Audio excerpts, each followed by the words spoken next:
Oluvannyuma lw'empaka z'okubaka eza Africa Netball Championship okumala sabbiiti emu nga zizannyibwa mu ggwanga lya Namibia, zino zikomekkerezeddwa nga South Africa yeddiza Ekikopo.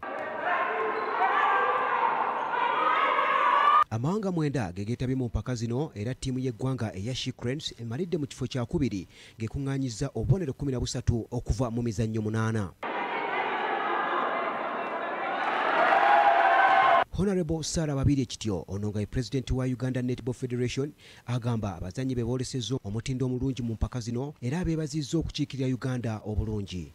Ekimu ku binsanyusizza si kuba nti ndi namba 2 naali agadde era najja njagala kubeera namba 1. Naye mu mazima ekisinza okunsanyusa kwe kuba nti tusobodde okubeera bannamba mu ba Pen Series ne tubeera bannamba 2 ba Africa Championship nga ababadde bafuwa emipiira ba South Africa abakulira umpire ba South Africa ate nga tebatwetaagira ddala baagala tukuumira eri wansi ebyobufuzi ebibadde wano bibadde bizibu nnyo.